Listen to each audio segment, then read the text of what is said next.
Hey, I'm Dre, I'm G. and welcome to the Mutual Friend Podcast. You do your eyes like that.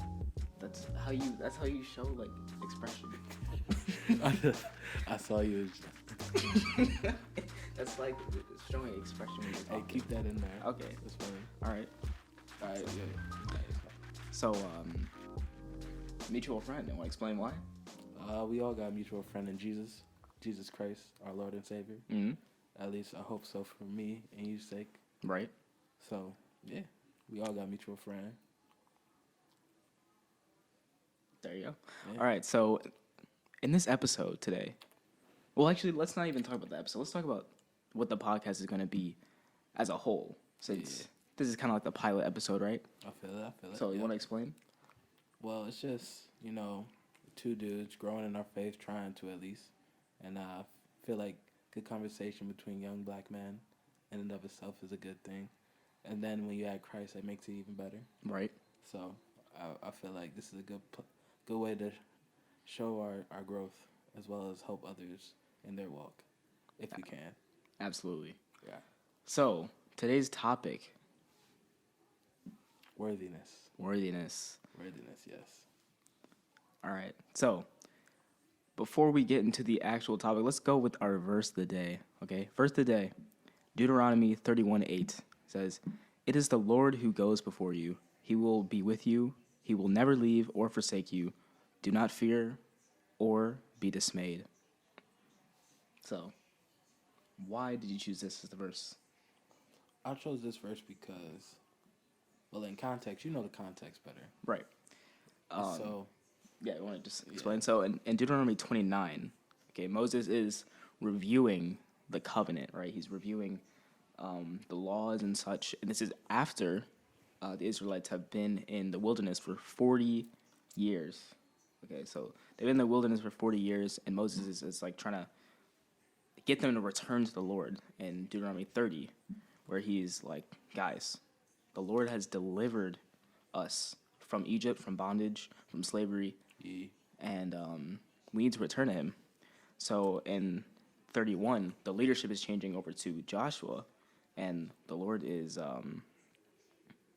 he's basically affirming in them that he's going to be with them, and he's been with them already, like through the deliverance, through the 40 years of wandering in the desert, in the wilderness. So he's going to be with them. Always. So, Always. yeah. All right. So, to get to our actual topic, worthiness. To define worthiness, I just did a quick Google search. Worthy definition: having or showing the qualities or abilities that merit recognition in a specific way. Thoughts? What does that mean?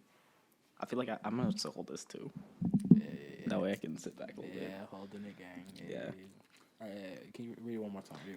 Worthiness, or worthy, I should say, having or showing the qualities or abilities that merit recognition in a specific way. Recognition. That's something weird for me. Why? Personally, I don't like too much recognition. Okay. I like I guess validation is a better word for it that I would use. For me personally, seeking validation is something I feel like we all try to do, and we all never really. Sometimes I feel like we can't get there, but with God, Get where? to that sense of validation, sense of worthiness. Oh. But we'll get to that. Okay. We'll get to that. What do you think? What do you think of that Google definition? Qualities or abilities that merit recognition in a specific way. I mean, yeah, recognition. Like, I also feel awkward, like having, like, all that attention on me, But also, this kind of shows like the difference of mindset between like being in the world versus being in Christ, where we're not seeking our own validation anyway. Like the world standards, like what is being successful in the world? Like having recognition, having money, having lots of people who like you. Facts. When like that's not what we're called to. Not that that can't come with it, maybe, but like we shouldn't be seeking that. So yeah. It's like in James, I was reading, God doesn't want us to want what we want. all the time because our wants and they're all sinful. We're sinful creatures. It's all in a sinful nature. We can't always want what we want, but God always gives us what we need. So True. So thinking about worthiness in like a spiritual sense, putting you on the spot, but how would you define worthiness from like a biblical point of view, or maybe like concepts that it's related to? that's a good question.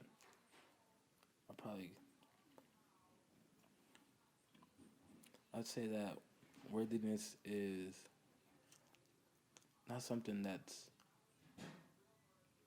given, it's earned, in the sense that by Jesus' sacrifice, we've then gained worthiness. And only through that. Okay. Yeah. Yeah, I would say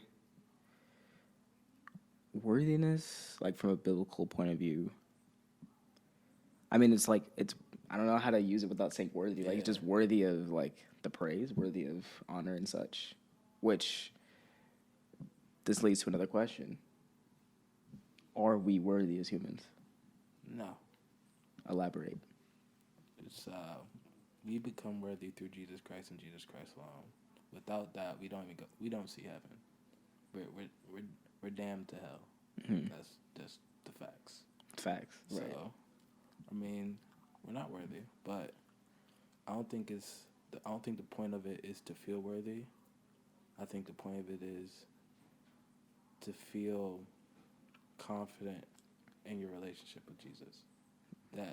That should give you the feeling of worthiness, not you just feeling worthy because of who you are as a person, but the feeling of worthiness should come from that relationship with Jesus.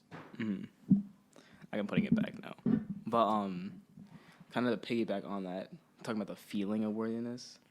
Like I think sometimes in modern Christianity, we get a little too caught up in like the feelings of stuff. They get into the feels. Yeah, it's like, bro, the facts are this: we're not worthy. Like it doesn't matter how you feel. You might feel like you're in a great place, but the facts are without Christ, like you said, we're not worthy. So I got a verse, a passage. Matthew 10:37 through 39. Let me get to it real quick.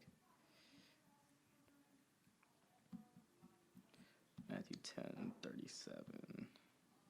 Hey, All right. Yeah. Hey, quick question. Yeah. Do I look at you or the camera or both? Both. All right. Yeah.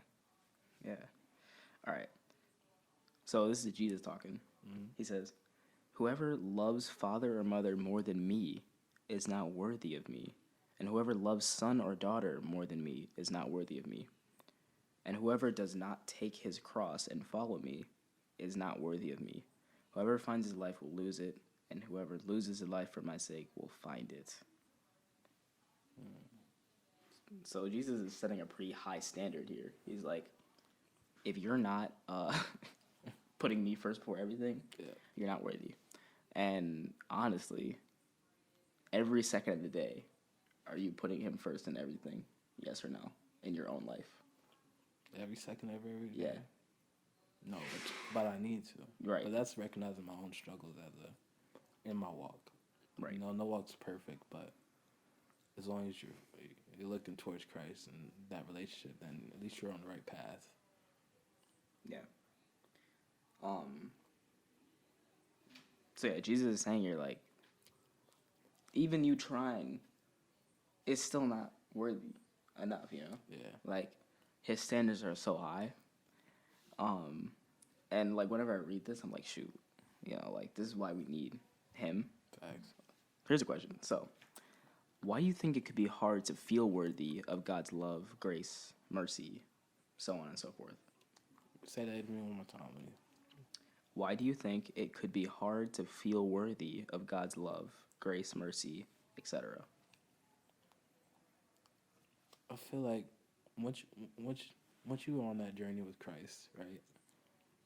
Once you're really in it, that's when you start seeing how sinful you really are. Like, it wasn't until I really started trying to get into a word and growing in my faith until I realized how simple I was really living, and that sense of understanding where I was at life in life, and just growing. You just see how much all that stuff that you're going through, and it's hard. It's hard to feel worthy because you can't. Let's say you have a friend, right?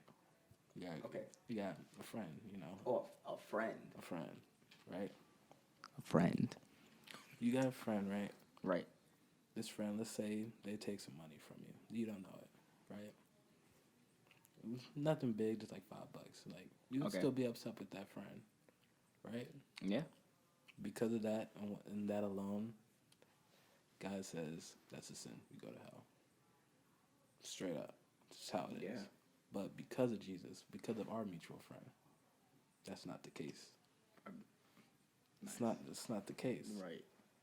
We don't just get a second chance. We get, as long as we're chasing him, he'll give us as many chances that we need until we understand how good he is in our lives. And it's not about the feeling of worthy, but it's about chasing his grace, chasing his mercy, because that's what leads to growing in a relationship with Jesus. I feel. I challenge that. All right. Watch this. We don't even need to chase it because we already have it. You know? Yeah. Like, I feel that. we don't need to chase God's grace. He's already given it to us. That's why, like, when you read the New Testament, when Paul writes about being in Christ, he's not like, chase after Christ to try to get him. Like, we already have him, you know? So I think it's more like just coming to that realization that we can rest and have peace in what he's already done for us. Like, it's a finished work, you know? So yes. Wait. What? Okay. All right. You said rest in that, right? Yeah. All right. So let's say. All right. So read the Bible. Seventh day, God rested. Okay. On that seventh day, how do you see God resting? What is your view of God resting? Like a visual picture. However you interpret. I mean, he's just chilling. He just sitting back, like, looking at what he accomplished. He's like, I'm done. Oh, yeah, he's like, I'm done. I've accomplished what I needed to accomplish. Notice, God didn't rest in the middle of what he was doing. He rested when he was finished with everything. That's where that kind of goes back to what we were just saying about resting and what Christ's already done. We're resting because Jesus already did it for us. We don't have to do anything else. I like you know? that. Yeah, I think a lot, again, especially in like these like super spiritual, like, you go to like a conference or like a worship night, and everyone's like, oh, I got to rededicate my life to Jesus. Like, that's great, you know? But at the same time, it's like, you're not going to get saved 50 times. People who get baptized 800 times, every time they go on like a new mission trip, they're like, oh, I got to get baptized again. And it's like, hold up. We already been through this. Like, you don't need to keep doing it over and over again. You know where that comes from, I feel like? What? Insecurity in your faith. Insecurity in your faith, yeah. So the question is, really, you got to ask yourself and be real with yourself. Why are you insecure in your faith? Is it because you're not working as hard as you know you should be? Is that the reason? Or is it because you feel like you're not worthy? Maybe you don't even understand, like, how salvation works. Because maybe you're like, oh, I have to, like, keep a checklist of all the sins I do. And if I sin, I have to make sure I, at that exact moment, go and tell God about it and confess. If I don't, then, like, I'm not saved or something, you know? Yeah, you're right, though.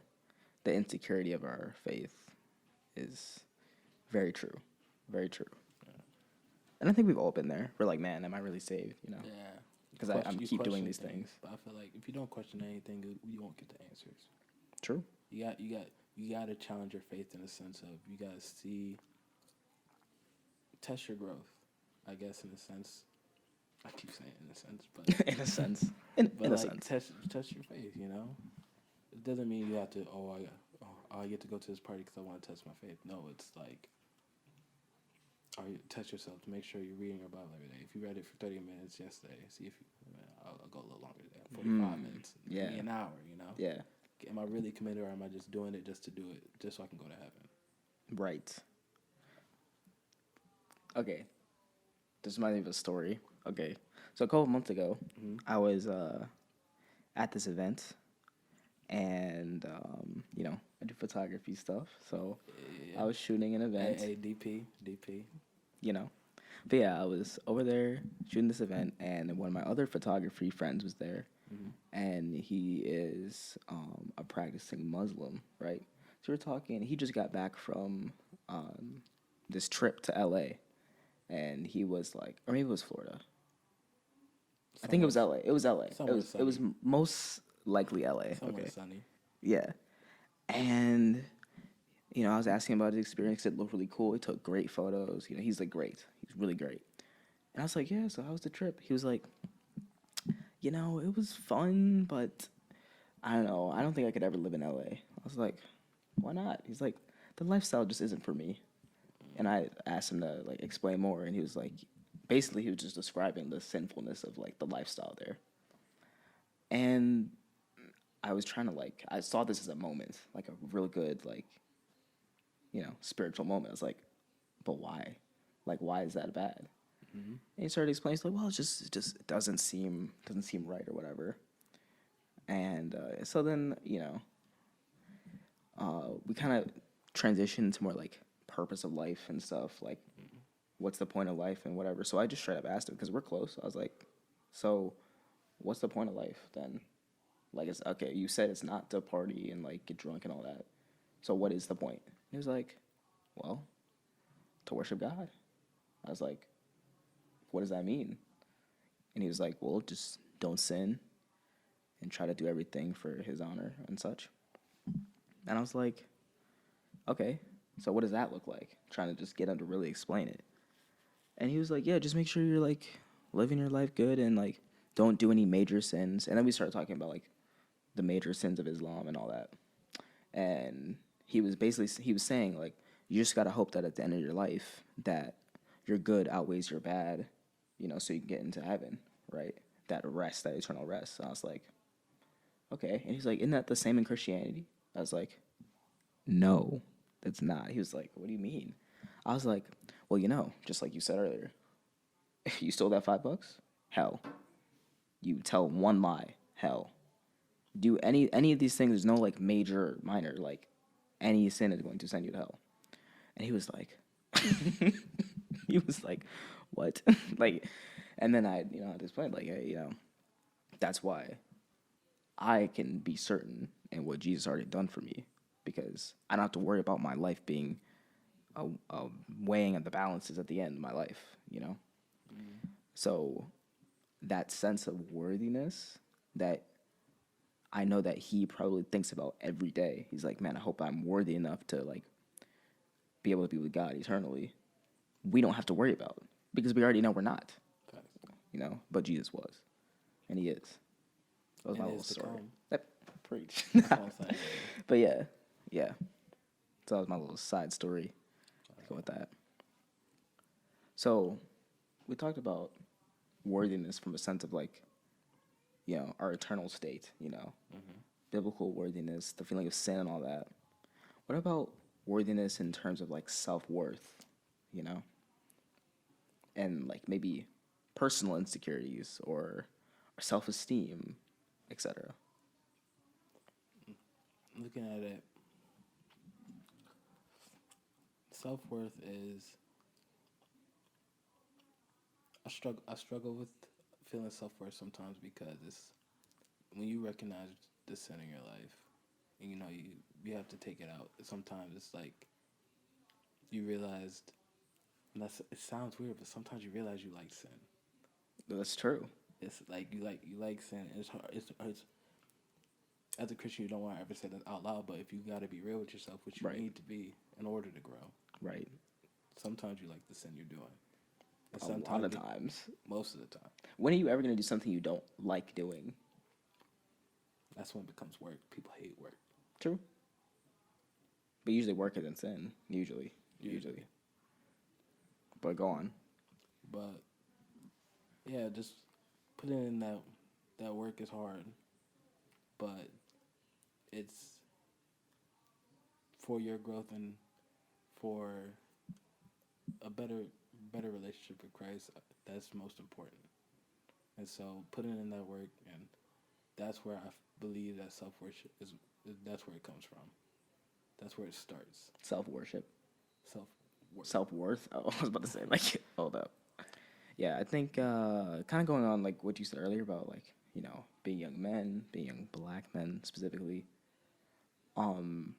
Like, we never want to admit when we have, like, self-worth problems or self-esteem issues Exactly. because You're taught to be strong. yeah, and there's nothing wrong with that. Like, let's say I got it twisted. Like, Yeah. nothing wrong with being a We strong still man. strong. We still Yeah. It is strong. We are strong. But at the same time, like, let's not neglect that we have emotions, we have, you know, feelings, you know.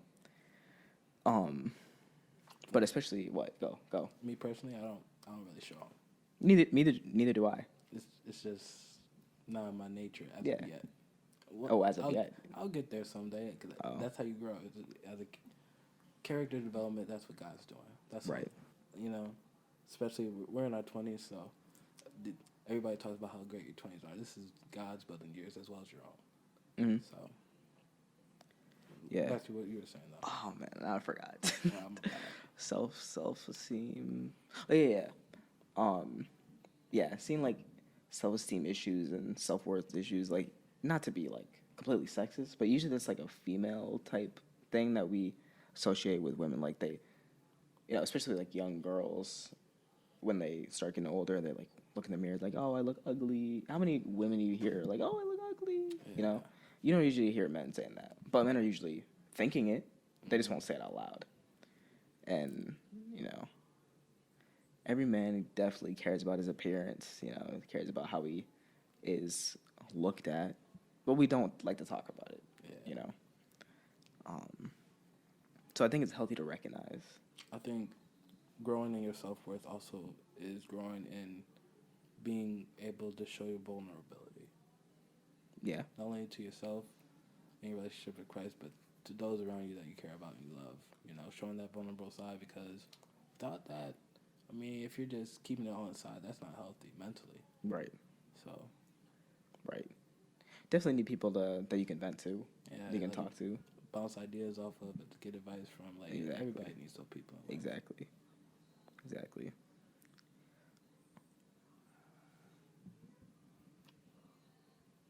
You want to hear something else? Yeah. Self-worth. For all those out there, I'm gonna just give you something. A little quote from me. From me to you. You are an idea God had. All right. God, before He even saw your parents together, He said, DeAndre Patrick, I like that idea. Man. Make it happen.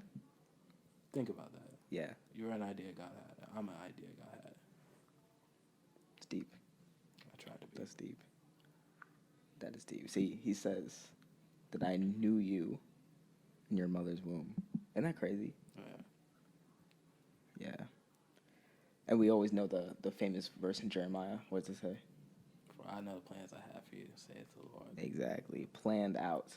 Now, in context, he's talking about a specific person, but I think the concept still applies. Yeah. And you believe it or not, like Jeremiah, he had self-doubt. Mm-hmm. Just like Moses, who was like, when God went to Moses, like, I want you to deliver my people from Egypt, and Moses like, me? I can't speak. Take my brother, please. Like, Jeremiah dealt with the same thing. Jeremiah 1, Jeremiah's like, alas, sovereign Lord, I do not know how to speak. Same thing that Moses said. I am too young. He said, I'm too young. You can't use me as a prophet. So Jeremiah, like, he felt unworthy of being a prophet.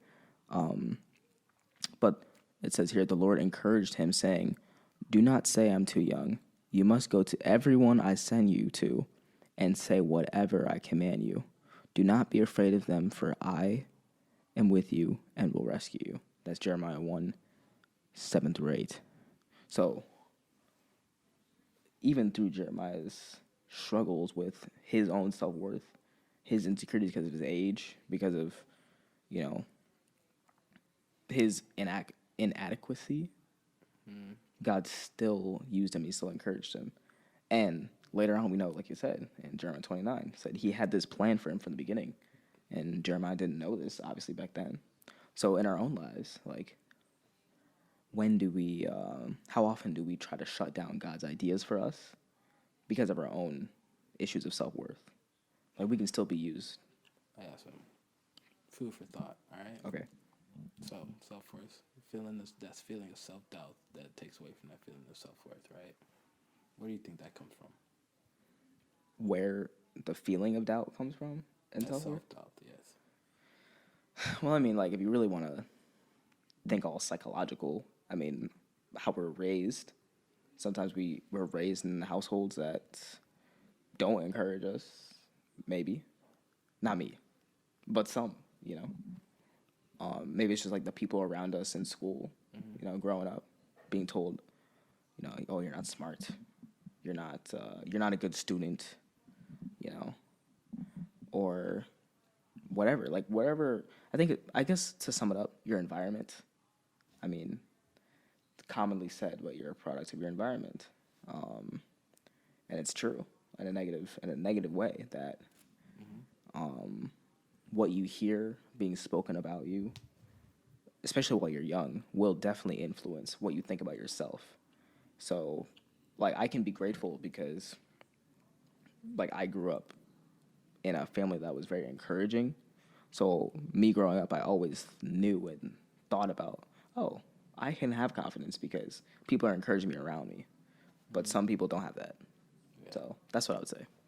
I mean, and just an idea. Mm. What if self-doubt comes from our free will? Okay, go on. So we all have free will, right? Yeah. There's a plan bestowed on to us by God. There's a plan for our life, right? But we have free will, so not exactly going to be a smooth ride getting there. Getting through the plan God has for our life. That's where free will comes in. You know, sometimes God wants to go this way, but we want to choose the other way, so that detours the plan. But the plan's going to happen regardless. The plan's set in stone. Free will, it comes in and it challenges us to say, I don't like how that looks. Maybe I should go this way. This way might be easier. You know, this way might be easier. This way might be faster. That's the free will coming in. But God says your self-worth should be coming from me. You shouldn't be choosing your path. You shouldn't be trying to find an easy way out, faster, quicker way. No, rest in me. You know, don't let your wants and your desires get away from where I know you need. And sometimes it might not even be because you have like low self-esteem or low self-worth. It might be that I want to take this route of this plan because it'll give me more glory. It'll make me look more worthy in front of other people. Like, that's what we're thinking in our sinful nature. Mm-hmm. When God is like, this ain't about you. You know what I mean? And like you said, that detours the plan because maybe, you know. Detours what Satan wants. He wants you to take that detour. Right. All right, so, question. Should the thought of asking God of help me to feel worthy, God, help me to see that I am worthy of your love and all that, like, should that be a thought or a prayer that we should be having? Is it necessary? Is the question I would think. For some people, it's necessary, for sure. For some people, it's necessary, but I think you got to really check where you're asking that from. Like, are you asking that because you just want to feel good about yourself?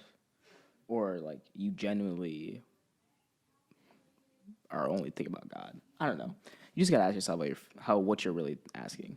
Once again, it's come from that relationship with Jesus, how you're walking, you know, gaining that confidence and getting in the Word every day. I feel like that's how you do it. If that's what you're talking to God about, you know, help me to feel self-worth and get in the Word, you know, grow in your faith, gain gain wisdom from the Lord and his understanding of what he wants for you. Right. In fact, I'll even say this. If I had to give a yes or no answer to that question, I'd say no. If anything, we should be asking God to make us know that we're worthy, not just feel it. Because, like, the feelings, like we said earlier, like, come and go. Like, help us to know. Point us to scriptures that will show us why we're worthy, no matter if we feel it or not. So, with a matter of knowing, again, we go to the scriptures. Galatians 2:20, one of my favorite verses. It says, I have been crucified with Christ. It is no longer I who live, but Christ who lives in me. In the life I now live in the flesh, I live by the faith in the Son of God, who loved me and gave himself for me. But that should be enough. Right there, you already know, because he's saying right here, it is no longer I who live. So it has nothing to do with me feeling worthy. Christ is worthy already, okay? And he lives in me. And the life that I'm living now is not for me. It's for him. So it does not matter how I feel. And if I need to know if I'm loved, it says it right there. The Son of God is the one who loved me and gave himself for me. What else do you need to know? Right? So, yeah. I like that. Yeah. Get off these feelings and get more to the knowing. Yeah. That's my thoughts. Right? Yeah. Yeah. I mean, feelings are good, though. Feelings are good. Feelings are good. Like, it's good to have the feelings on top of that. Good to have feelings, show emotion. Right. Just But the make sure foundation needs to be in Christ. the knowledge of Christ. Right.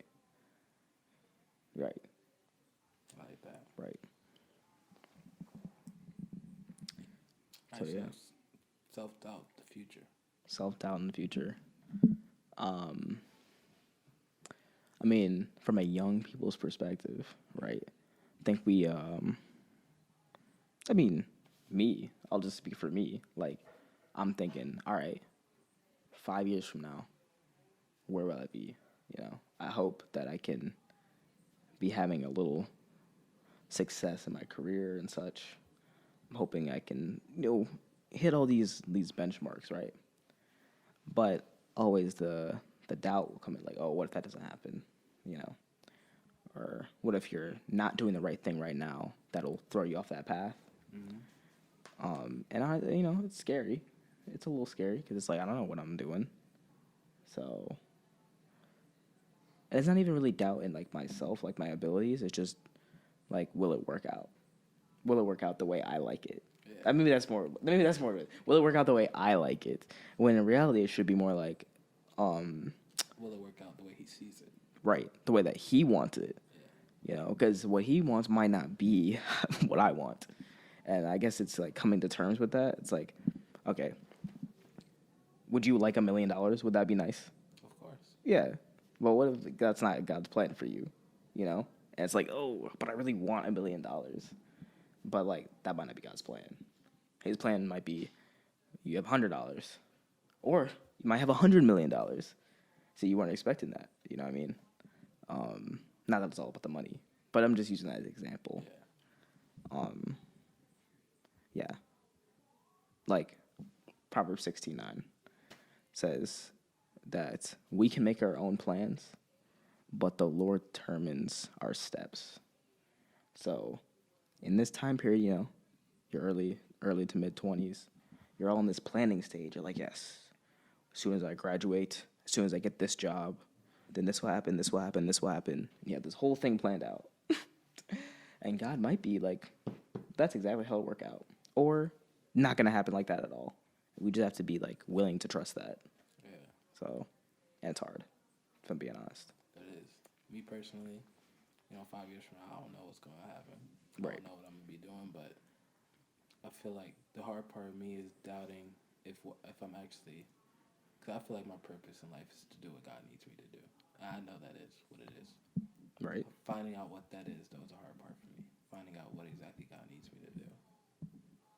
And that's where my self-doubt comes in, because it's like I'm trusting God. But are you sure it's me? Like, are you sure I'm supposed to be doing this? Are you sure?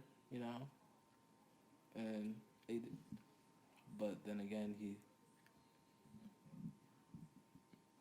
he helps me feel worthy.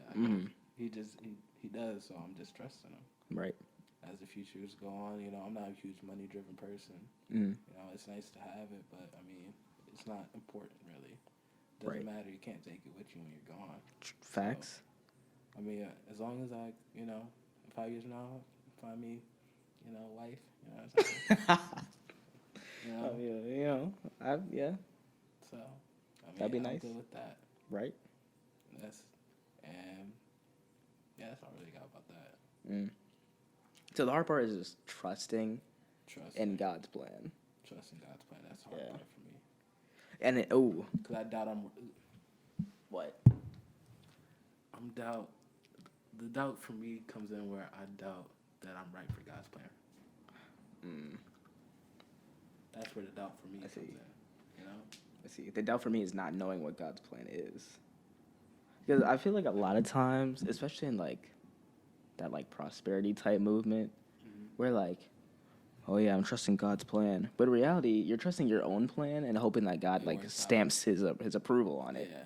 And it's like, that's, first of all, who are you calling God in that situation? Are you your own God? That's another question.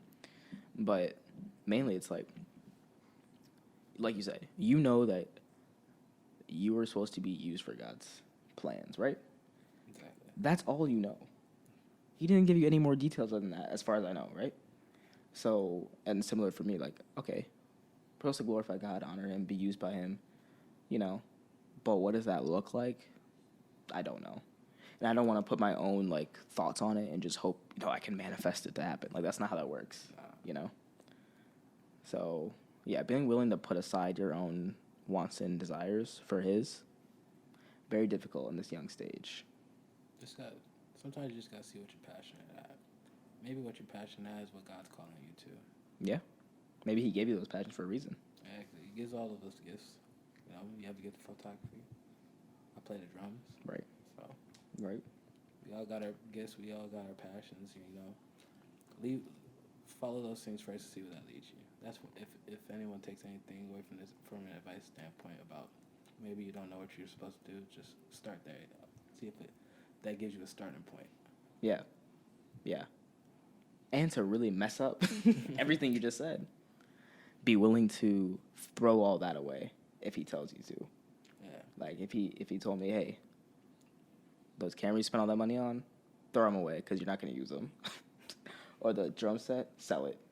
You don't need it anymore. Like, you'd be like, what? Both of them God. Huh? I was just making Oh. Okay.